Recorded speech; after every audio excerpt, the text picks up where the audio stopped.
तो मानो प्रतिपक्ष के नेता बोलना चाहते हैं तो अपनी बात कह दें। सर, उन्होंने मुझसे पूछा, कुछ नियम अध्यक्ष के भी होते हैं। मेंबर ने पूछा कि इंदिरा गांधी जी की सावरकर पे क्या व्यू थी। मैंने ये सवाल एक बार इंदिरा गांधी जी से पूछा था। हाँ, जब मैं छोटा था मैंने पूछा था और उन्होंने बोला, इंदिरा गांधी जी ने बोला कि Savarkar ji compromised with the British, wrote a letter to the British and asked for forgiveness for the British. और उन्होंने बोला, इंदिरा गांधी जी ने बोला that गांधी जी जेल गए, नेहरू जी जेल गए और सावरकर जी ने माफी मांगी थी। ये इंदिरा गांधी जी की पोजीशन है।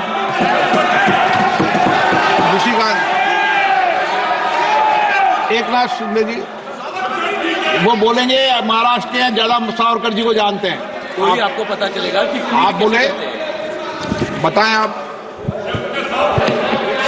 मैंने सिर्फ इंदिरा जी ने जो लेटर सेक्रेटरी को, पंडित बाखले सेक्रेटरी जो सावरकर राष्ट्रीय स्मारक के सेक्रेटरी है, उनको जो लेटर लिखा था वो लेटर को कोट करने का काम जो है मैंने किया है। वहां पर कुछ भी सवाल उनको मैंने पूछा नहीं, ये बताने का काम उनको मैंने किया था। और जो आप अच्छी डिबेट करो संविधान पर, क्या है? देखो, हम लोग संविधान पे ही बात कर रहे हैं सर। उठ के मत जाओ, उठ नहीं रहे। आप ऐसे नहीं किया, आप मुझे बोलिए सर। कंटिन्यू करूं? आप कंटिन्यू करो। आज मैं इस सदन में एक महत्वपूर्ण घटना, ये यहाँ पर संविधान के बारे में कंटिन्यूसली हाथ में बुक लेकर लोकसभा के वक्त फेक नैरेटिव फैलाने का काम इन्होंने किया। बीच में तो संविधान की किताब सिर्फ कवर था, अंदर पेजेस जो है ब्लैंक थे, क्योंकि संविधान का इस्तेमाल सिर्फ लोगों का वोट बटोरने के लिए इन्होंने किया। मैं आज इस सदन में एक अत्यंत महत्वपूर्ण घटना का उल्लेख करना चाहूंगा सर। 5 मिनट चाहूंगा, सिर्फ 5 मिनट चाहूंगा कि जो संविधान पर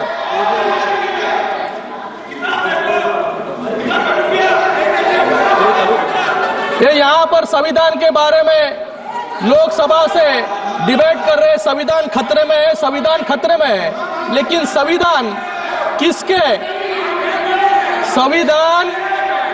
किसके राज में खतरे में था, ये मैं बताना यहां पर चाहूंगा। एक घटना का उल्लेख करना चाहूंगा जो हमारे संविधान और न्यायपालिका के इतिहास पर गहरी छाप छोड़ता है। मैं बात कर रहा हूं इलाहाबाद हाईकोर्ट के जस्टिस जगमोहन लाल सिन्हा जी की, जिन्होंने 1975 में इंदिरा गांधी जी को चुनावी भ्रष्टाचार मतलब इलेक्टोरल मैल प्रैक्टिसेस के लिए अयोग्य ठहराने का ऐतिहासिक निर्णय दिया। यह फैसला न केवल साहसिक था बल्कि न्यायपालिका की स्वतंत्रता और संविधान की रक्षा का प्रतीक भी था। लेकिन इस फैसले को रोकने के लिए कैसे कैसे असंवैधानिक, जो यहाँ पर संविधान के बारे में बात कर रहे हैं, असंवैधानिक हथकंडे अपनाए गए, ये सुनकर आप सभी लोग हैरान रह जाएंगे। जस्टिस सिन्हा को देहरादून से फोन आया और ये फोन खुद इलाहाबाद के चीफ जस्टिस का था। उन्होंने कहा कि ये गृह मंत्रालय के अतिरिक्त सचिव पीपी नायर ने उनसे मुलाकात की और फैसले को जुलाई तक टालने का दबाव बनाया।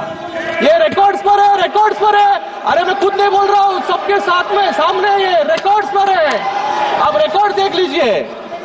इतना ही नहीं, जज के निजी सचिव को धमकियां दी गई और जजमेंट के मसौदे को जानने के लिए सीआईडी के एक विशेष टास्क फोर्स को लगाया गया। ये घटना कांग्रेस शासनकाल में न्यायपालिका पर दबाव और संविधान की हत्या का स्पष्ट उदाहरण जो है ये है। ये होता है लाचार सिस्टम जो कांग्रेस ने बना दिया था आपातकाल में, जिसमें ना विपक्ष सुरक्षित थे, ना जनता और न इस देश के जज भी सुरक्षित थे। मुझे यहाँ पर कुछ और भी बातें रखनी थी, लेकिन यहाँ पर समय के कारण मैं अपनी बात संक्षिप्त में खत्म करना चाहूंगा। हमने संविधान संशोधन के माध्यम से one tax one nation one tax यानी जीएसटी लाया, महिलाओं के लिए आरक्षण लाया, ओबीसी कमीशन को संवैधानिक दर्जा दिया, एक अलग एसटी कमीशन बनाया और आर्टिकल 370 को हटाने का काम भी हमने किया, अधिकार लाया। आपने क्या किया? आपने 9 शेड्यूल लाके, जिसका क्या उद्देश्य था कि सभी काले कानूनों को लीगल बनाने के लिए जो है आपने आर्टिकल शेड्यूल 9 लाने का काम यहां पर किया, जिससे जुडिशियल रिव्यू से आप सभी लोग जो है इम्यून रह जाए। मैं यहां पर मेरी बात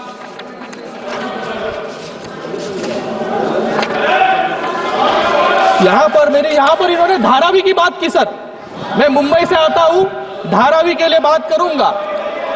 महोदय, आर्टिकल 21 जो भारत के नागरिकों को राइट टू लाइफ देता है, और लाइफ का मतलब सिर्फ जिंदा रहना नहीं, इसमें एक अच्छा और सम्मानजनक जीवन देना भी शामिल है, जिसके लिए हमने धारावी का पुनर्विकास करने की योजना शुरू की। पिछले 50 सालों में जो लोग झुग्गी झोपड़ियों में रहते थे, उन्हें धारावी में अपने अधिकार के नए और पक्के मकान मिलने वाले हैं। मैं सदन को बताना चाहूंगा, धारावी में दलित, वाल्मीकि, कुंची, कोरवी, नाडार जैसे पिछड़े समाजों की बस्ती है, लेकिन पिछड़े समाजों के लोगों को इनको अधिकार से रोकने का काम ये कांग्रेस के साथियों जो है मुंबई में कर रहे हैं। मैं आज यहाँ पर बात खत्म करूंगा। 40वें संविधान संशोधन के माध्यम से इंदिरा गांधी सरकार ने लोकतंत्र और विधि के शासन को कमजोर किया। इस 7 से 10 अगस्त 1975 मतलब सिर्फ 3 दिनों में लोकसभा, राज्यसभा और 17 राज्य विधानसभाओं से रिकॉर्ड स्पीड से पारित करवाया गया। रविवार को राष्ट्रपति जी ने इसको मंजूरी दी और अधिकारियों ने उसी दिन उसको नोटिफाई किया। क्यों किया? क्योंकि इसका सिर्फ एक उद्देश्य था, सुप्रीम कोर्ट में इंदिरा गांधी जी के खिलाफ चुनाव याचिकों को खत्म करना था। ये इतनी तेजी से अगर आप शिक्षा और महिलाओं को आरक्षण, देश कहां से कहां पहुंच जाता। This is the greatest misuse and abuse of power and insult to the ideals of Baba Saheb Ambedkar. मैं और मेरी बात अंत में कुछ 4 पंक्तियों बोलकर खत्म करना चाहूंगा।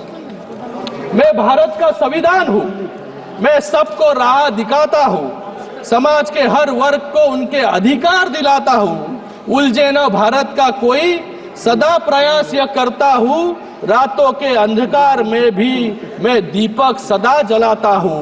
धन्यवाद। एबीपी माझा, उघडा डोळे बघा नीट।